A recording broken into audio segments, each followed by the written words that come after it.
हर हर महादेव। भक्तों, यदि आप विवाहित हैं और इस बार सावन में हरी चूड़ियां पहनने की तैयारी कर रही हैं, तो आज की यह वीडियो आपके लिए अत्यंत महत्वपूर्ण है, क्योंकि शास्त्रों में एक ऐसी बात बताई गई है जिसे बहुत कम महिलाएं जानती हैं। अधिकतर महिलाएं बाजार से हरी चूड़ियां तो खरीद लेती हैं, लेकिन उन्हें यह नहीं पता होता कि आखिर इन्हें किस दिन खरीदना सबसे शुभ माना गया है, किस समय पहनना चाहिए और कौन सी ऐसी छोटी सी गलती है जिसके कारण शुभ फल मिलने के बजाय अशुभ परिणाम भी देखने को मिल सकते हैं। यही कारण है कि कई बार पूरी श्रद्धा से पूजा पाठ करने के बाद भी मनचाहा फल प्राप्त नहीं होता। आज की इस वीडियो में हम विस्तार से जानेंगे सावन चूड़ियों का धार्मिक महत्व क्या है, इन्हें खरीदने का शुभ दिन कौन सा है, पहनने का सही समय क्या है, किन दिनों में भूलकर भी इन्हें नहीं खरीदना चाहिए और आखिर क्यों मां पार्वती को अर्पित करके पहनी गई चूड़ियां विशेष रूप से शुभ मानी जाती हैं। अगर आप चाहती हैं कि भोलेनाथ और मां पार्वती की कृपा आपके परिवार पर बनी रहे, पति की आयु, स्वास्थ्य और उन्नति के लिए आपका श्रृंगार वास्तव में मंगलकारी बने, तो इस वीडियो को अंत तक अवश्य देखिएगा। बीच में वीडियो छोड़ने की गलती बिल्कुल मत कीजिएगा, क्योंकि अंत में मैं एक ऐसा छोटा सा उपाय भी बताऊंगा जिसे बहुत कम महिलाएं जानती हैं। अगर आप भगवान भोलेनाथ और मां पार्वती में श्रद्धा रखते हैं तो वीडियो को अभी लाइक कर दीजिए, कमेंट में पूरे विश्वास के साथ लिखिए ओम नमः शिवाय। और यदि हमारे चैनल सनातन धर्म दृष्टि पर पहली बार आए हैं तो चैनल सनातन धर्म दृष्टि को सब्सक्राइब करके बेल आइकन अवश्य दबा दीजिए, ताकि सावन व्रत, पूजा और सनातन धर्म से जुड़ी ऐसी महत्वपूर्ण जानकारियां सबसे पहले आपको मिलती रहे। चलिए बिना समय गवाए शुरू करते हैं। मेरी प्यारी बहनों, आज मैं आप सबसे एक छोटी सी बात पूछना चाहता हूं। जब सावन का महीना आने वाला होता है तो क्या आपके मन में भी एक अलग ही आनंद नहीं जागता? क्या ऐसा नहीं लगता कि फिर से भगवान भोलेनाथ के मंदिरों में घंटियों की ध्वनि गूंजेगी, शिवलिंग पर जल चढ़ेगा, घर घर में ओम नमः शिवाय का जाप होगा और हर सुहागिन अपने पति के सुख, सौभाग्य और लंबी आयु की कामना करते हुए मां पार्वती का आशीर्वाद मांगेगी? यदि आपके मन में भी ऐसा भाव आता है तो समझ लीजिए कि केवल एक परंपरा नहीं, बल्कि आपकी श्रद्धा की सबसे सुंदर अभिव्यक्ति है। लेकिन बहनों, श्रद्धा जितनी पवित्र होती है उतना ही आवश्यक होता है सही ज्ञान। कई बार हम पूरी निष्ठा से पूजा करते हैं, पूरे मन से व्रत रखते हैं, 16 श्रृंगार भी करते हैं, फिर भी मन में कहीं ना कहीं ये प्रश्न रह जाता है कि आखिर वो शांति, वो कृपा और वो आनंद क्यों महसूस नहीं हो रहा जिसकी हमने कामना की थी। ऐसा क्यों होता है? क्या भगवान हमारी पूजा स्वीकार नहीं करते? नहीं, भगवान तो अपने भक्त का प्रेम देखते हैं। उनके लिए सोना चांदी, बड़े बड़े चढ़ावे या महंगे आभूषण नहीं, बल्कि भक्त का निर्मल मन सबसे बड़ा उपहार होता है। लेकिन हमारे आरसी मुनियों ने एक बात और समझाई है। उन्होंने कहा कि जब श्रद्धा और सही विधि दोनों साथ चलती है तब पूजा का पुण्य और भी अधिक फलदायी माना जाता है। यही कारण है कि आज हम एक ऐसी छोटी सी बात पर चर्चा करेंगे जिसे बहुत सी महिलाएं अनदेखा कर देती हैं। वो बात है सावन की हरी चूड़ियां। बहनों, आपको यह सुनकर आश्चर्य होगा कि हर साल हजारों महिलाएं पूरे उत्साह से हरी चूड़ियां खरीदती हैं, लेकिन उनमें से अधिकांश को यह पता ही नहीं होता कि इन्हें खरीदने का शुभ समय क्या माना जाता है, किस दिन पहनना उचित माना जाता है और पहनने से पहले कौन सा छोटा सा धार्मिक कार्य करना चाहिए। आज की पूरी चर्चा इसी विषय पर है, इसलिए मैं आपसे निवेदन करता हूं कि इस वीडियो को बीच में छोड़कर मत जाइए। हो सकता है कि आज आपको ऐसी बात पता चले जो आपने पहले कभी विस्तार से ना सुनी हो। यदि आपके हृदय में भोलेनाथ और मां पार्वती के प्रति श्रद्धा है तो वीडियो को अभी एक लाइक अवश्य कर दीजिए। कमेंट बॉक्स में पूरे विश्वास के साथ लिखिए ओम नमः शिवाय। और यदि आप सनातन धर्म, व्रत, पूजा, त्योहार और धार्मिक परंपराओं से जुड़ी ऐसी ही उपयोगी जानकारियां नियमित प्राप्त करना चाहते हैं तो हमारे चैनल सनातन धर्म दृष्टि को सब्सक्राइब करके बेल आइकन भी दबा दीजिए, ताकि आने वाली कोई भी महत्वपूर्ण वीडियो आपसे छूट ना जाए। बहनों, क्या आपने कभी इस बात पर ध्यान दिया, जब सावन शुरू होता है तो केवल प्रकृति ही नहीं बदलती, मन भी बदल जाता है। सूखी धरती हरी चादर ओढ़ लेती है, पेड़ों पर नई कोपलें निकल आती है, चारों ओर हरियाली फैल जाती है, मानो स्वयं प्रकृति यह संदेश दे रही हो कि जीवन में चाहे कितनी भी कठिनाइयां आई हो, एक नई शुरुआत हमेशा संभव है। यही कारण है कि सावन के महीने में हरे रंग का विशेष महत्व माना गया है। हरा रंग केवल सुंदरता का प्रतीक नहीं, बल्कि आशा का प्रतीक है, सौभाग्य का प्रतीक है, समृद्धि का प्रतीक है और सबसे बढ़कर यह जीवन में नई ऊर्जा का प्रतीक माना जाता है। इसीलिए हमारी माँ और दादियां कहा करती थी, सावन में जितनी हरियाली बाहर दिखाई देती है, उतनी ही हरियाली अपने घर परिवार में भी बनाए रखने का संकल्प लेना चाहिए। और यही भावना हरी चूड़ियों के पीछे भी छिपी हुई है। लेकिन बहनों, एक बात हमेशा याद रखिए, चूड़ियां अपने आप में कोई चमत्कारी वस्तु नहीं होती। चमत्कार होता है आपकी श्रद्धा में, आपके विश्वास में, आपकी प्रार्थना में। जब कोई सुहागिन महिला भोलेनाथ और मां पार्वती को अपना आराध्य मानकर पूरे प्रेम से उनका स्मरण करते हुए श्रृंगार करती है, तब वही श्रृंगार उसके लिए एक आध्यात्मिक संकल्प बन जाता है। आज की सबसे बड़ी भूल, आजकल बाजारों में सावन शुरू होने से कई दिन पहले ही हरी चूड़ियों की दुकानें सज जाती है। लोग भीड़ देखकर खरीद लेते हैं। किसी ने कहा आज ऑफर है, किसी ने कहा आज समय मिल गया, किसी ने कहा कल फुर्सत नहीं मिलेगी, और बस चूड़ियां खरीद ली, पहन भी ली। लेकिन बहनों, क्या कभी आपने यह जानने की कोशिश की कि हमारी परंपरा इसके बारे में क्या कहती है? क्या हर दिन शुभ माना गया है? क्या हर समय पहन लेना उचित माना गया है? या फिर कुछ ऐसे दिन भी है जिनमें थोड़ा संयम रखने की सलाह दी जाती है? यही वो प्रश्न है जिसका उत्तर हम आगे जानेंगे। और विश्वास मानिए, यदि आप इस छोटी सी बात को समझ लेंगे तो आगे से सावन का श्रृंगार केवल एक रस्म नहीं रहेगा, बल्कि आपके मन की सच्ची भक्ति का उत्सव बन जाएगा। ओम नमः शिवाय, हर हर महादेव।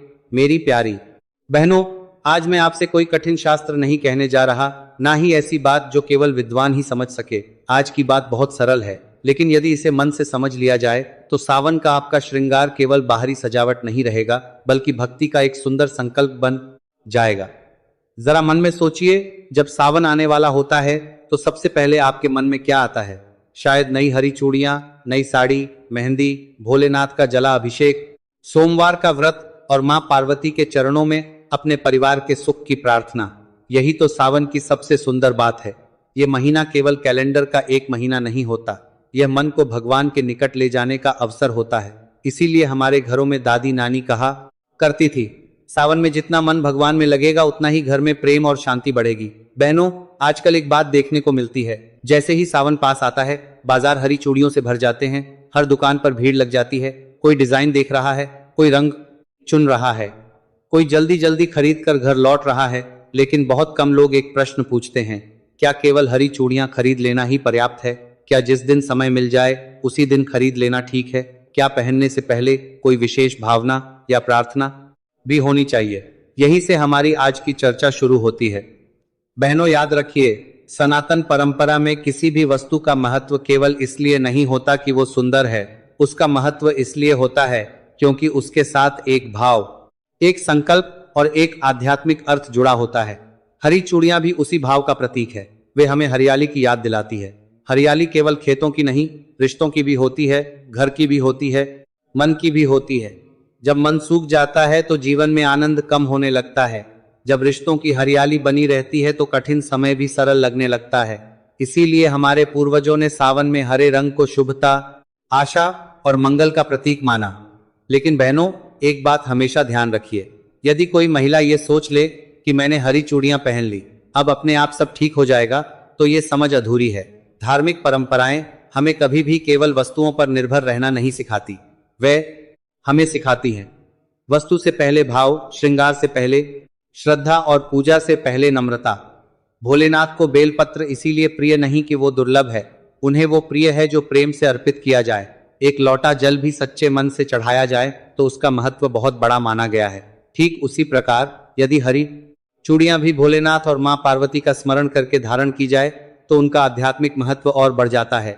एक छोटी सी घटना, एक गांव में दो पड़ोसन रहती थी। दोनों हर साल सावन का व्रत रखती थी। दोनों हरी चूड़ियां भी पहनती थी। पहली महिला बाजार से चूड़ियां लाती, पहनती और अपने काम में लग जाती। दूसरी महिला भी वही करती थी, लेकिन एक छोटा सा अंतर था। वो घर आकर सबसे पहले स्नान करती, फिर भोलेनाथ और मां पार्वती के सामने दीपक जलाती, हरी चूड़ियों को एक थाली में रखती, उन पर हल्दी और अक्षत अर्पित करती और हाथ जोड़कर कहती, हे भोलेनाथ, यदि श्रृंगार में कोई शुभता है तो वह आपकी कृपा से ही है। मेरे परिवार में प्रेम बना रहे, मेरे मन में अहंकार कभी ना आए और मेरी श्रद्धा हमेशा बनी रहे। फिर वो उन्हीं चूड़ियों को प्रसाद का भाव मानकर पहनती। पहनो, ध्यान दीजिए, दोनों ने एक जैसी चूड़ियां पहनी थी, लेकिन अंतर चूड़ियों में नहीं था, अंतर भाव में था। और शास्त्रों का सार भी यही है, भगवान भाव के भूखे हैं। यही कारण है कि हमारे बड़े बुजुर्ग हर शुभ कार्य से पहले ईश्वर का स्मरण करने की सलाह देते थे। लेकिन अब एक महत्वपूर्ण प्रश्न आता है, क्या सावन में हरी चूड़ियां किसी भी दिन खरीद लेना उचित माना जाता है, या परंपराओं में कुछ ऐसे दिन बताए गए हैं जिन्हें अधिक शुभ माना गया है, और क्या कुछ ऐसे दिन भी हैं जिनमें खरीदारी टालने की सलाह दी जाती है? बहनों, यहीं से विषय और भी रोचक होने वाला है। अगले भाग में हम विस्तार से समझेंगे कि सावन में हरी चूड़ियां खरीदने का शुभ समय क्या माना जाता है, उन्हें पहली बार कैसे धारण करें, और कौन सी छोटी छोटी सावधानियां इस पूरे श्रृंगार को और अधिक अर्थपूर्ण बना सकती हैं। बहनों, अब जरा अपने बचपन की एक बात याद कीजिए। जब भी सावन का महीना आता था, घर की बड़ी बूढ़ी महिलाएं कितने प्रेम से कहा करती थी, सावन आ गया है, अब घर में हरियाली भी आनी चाहिए और मन में भी हरियाली रहनी चाहिए। उस समय शायद हम इन बातों का अर्थ नहीं समझते थे। हमें तो बस इतना अच्छा लगता था कि घर में पूजा होगी, मेहंदी लगेगी, झूले पड़ेंगे और माँ या दादी नई हरी चूड़ियां पहनेंगे। लेकिन जैसे जैसे जीवन आगे बढ़ता है, तब समझ में आता है कि हमारे पूर्वज केवल रस्म निभाने के लिए सब नहीं करते थे। हर परंपरा के पीछे कोई ना कोई भाव अवश्य छिपा होता था। सावन की हरी चूड़ियां भी उसी भाव का एक हिस्सा है। बहनों, सोचिए, यदि कोई पौधा सूखने लगे तो हम क्या करते हैं? उसे पानी देते हैं, धूप का ध्यान रखते हैं, उसकी देखभाल करते हैं, क्योंकि हम चाहते हैं कि उसमें फिर से हरियाली लौट आए। ठीक उसी प्रकार परिवार भी एक पौधे की तरह होता है। यदि उसमें प्रेम, सम्मान, धैर्य और विश्वास का जल मिलता रहे तो वो हमेशा हरा भरा रहता है। और यदि मन में क्रोध, अहंकार और कटु वचन बढ़ जाए तो धीरे धीरे रिश्तों की हरियाली कम होने लगती है। यही कारण है कि सावन हमें केवल भोलेनाथ की पूजा करना नहीं सिखाता, बल्कि अपने व्यवहार को भी मधुर बनाने की प्रेरणा देता है। श्रृंगार का अर्थ केवल सजना नहीं है। बहनों, आज के समय में श्रृंगार को अक्सर केवल सुंदर दिखने से जोड़कर देखा जाता है, लेकिन सनातन परंपरा में श्रृंगार का अर्थ इससे कहीं अधिक गहरा है। जब कोई सुहागिन अपने माथे पर सिंदूर लगाती है, हाथों में चूड़ियां पहनती है, मांग में कुमकुम सजाती है, तो वो केवल स्वयं को नहीं सजा रही होती, वो अपने जीवन में मंगल, सौभाग्य और शुभ संकल्पों का सम्मान कर रही होती है। इसी कारण हमारे यहाँ कहा गया कि श्रृंगार हमेशा प्रसन्न मन से करना चाहिए।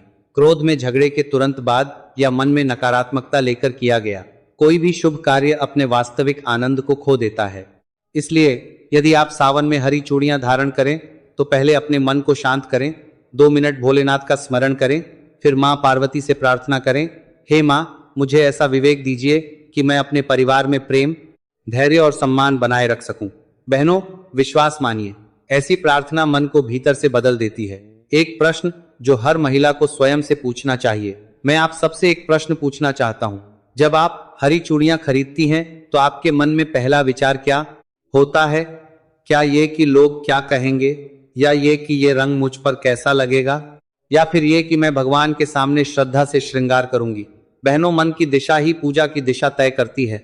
यदि मन केवल दिखावे में उलझ जाए तो पूजा एक रस्म बनकर रह जाती है, लेकिन यदि मन में समर्पण हो तो वही छोटा सा कार्य भी साधना बन सकता है। इसीलिए हमारे ऋषियों ने बार बार कहा, बाहरी पूजा से पहले भीतरी पूजा आवश्यक है। भीतरी पूजा क्या है? मन से ईर्ष्या कम करना, कटु वचन छोड़ना, घर में मधुरता बनाए रखना, बड़ों का सम्मान करना और भगवान पर विश्वास रखना।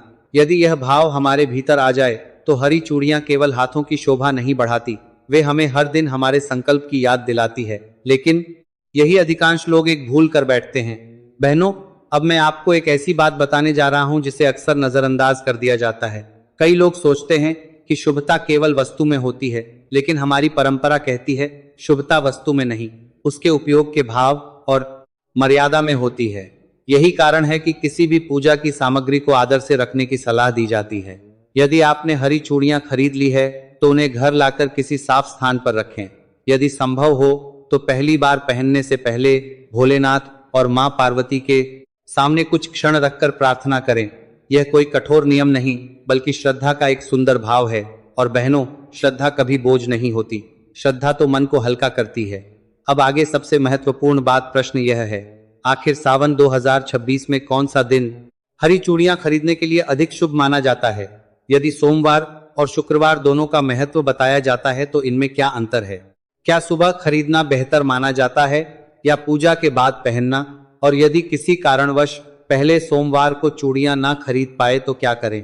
इन्हीं सभी प्रश्नों का उत्तर हम अगले भाग में विस्तार से समझेंगे, इसलिए इस चर्चा को अंत तक अवश्य सुनिए, क्योंकि कई बार छोटी सी जानकारी ही बड़ी उलझन को दूर कर देती है। बहनों, एक बात हमेशा याद रखिए, भोलेनाथ का मार्ग कभी भी दिखावे का मार्ग नहीं रहा।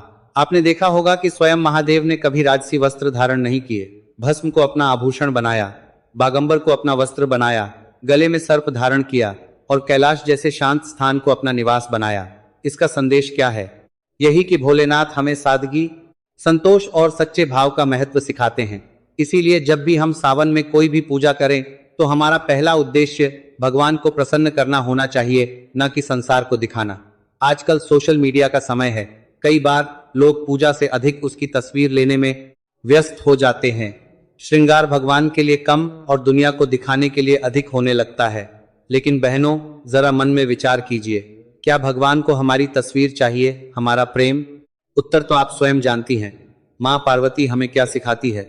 जब भी सावन का नाम आता है, भोलेनाथ के साथ माँ पार्वती का स्मरण अपने आप हो जाता है।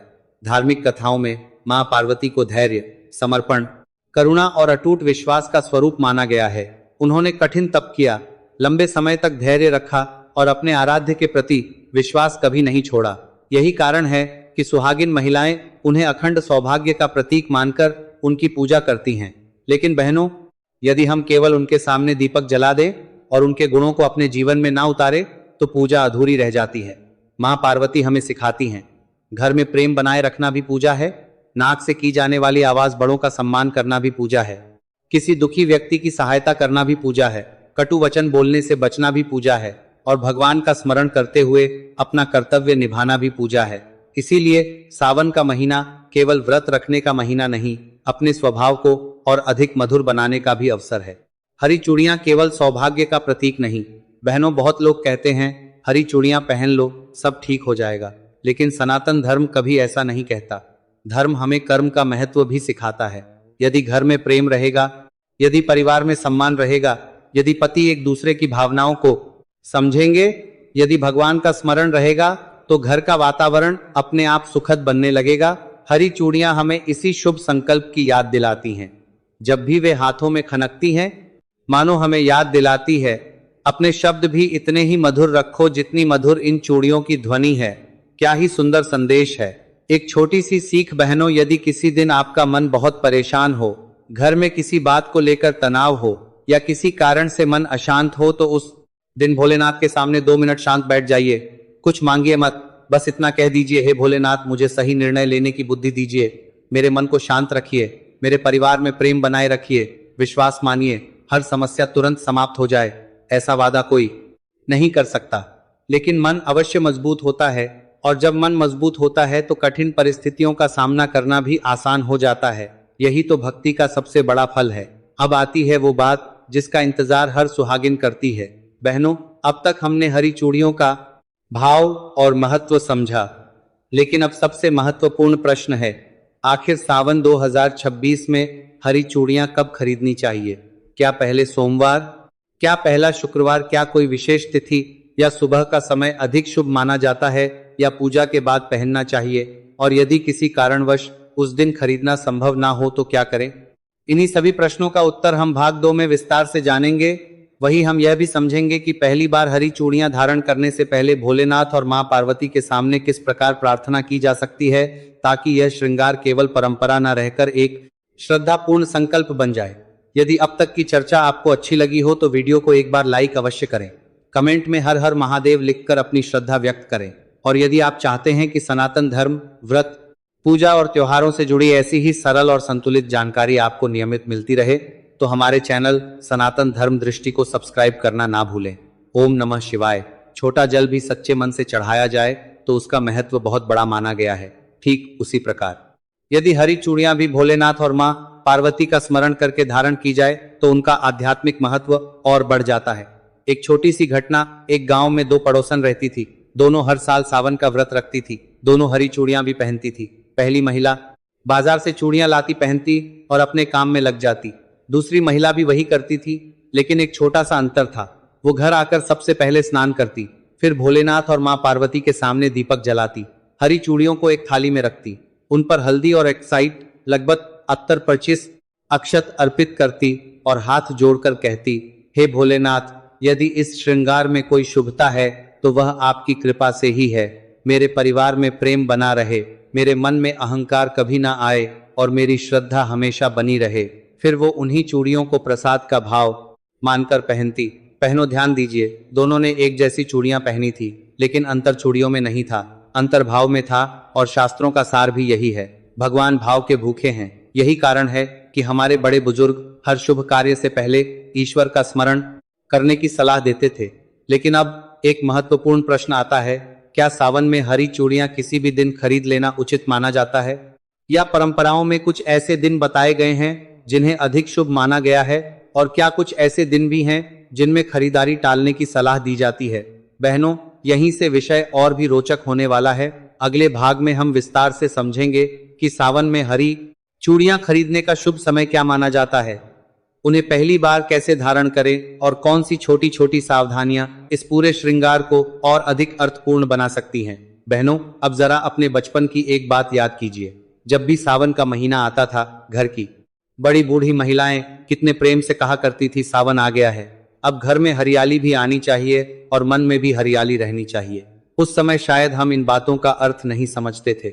हमें तो बस इतना अच्छा लगता था कि घर में पूजा होगी, मेहंदी लगेगी, झूले पड़ेंगे और माँ या दादी नई हरी चूड़ियां पहनेंगे। लेकिन जैसे जैसे जीवन आगे बढ़ता है, तब समझ में आता है कि हमारे पूर्वज केवल रस्म निभाने के लिए सब नहीं करते थे। हर परंपरा के पीछे कोई ना कोई भाव अवश्य छिपा होता था। सावन की हरी चूड़ियां भी उसी भाव का एक हिस्सा है।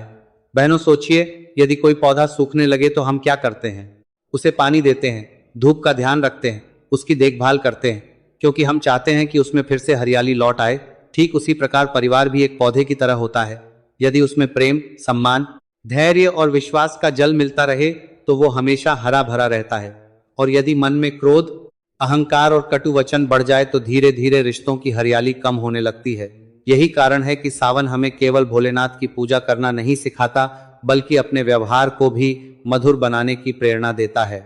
श्रृंगार का अर्थ केवल सजना नहीं है। बहनों, आज के समय में श्रृंगार को अक्सर केवल सुंदर दिखने से जोड़कर देखा जाता है।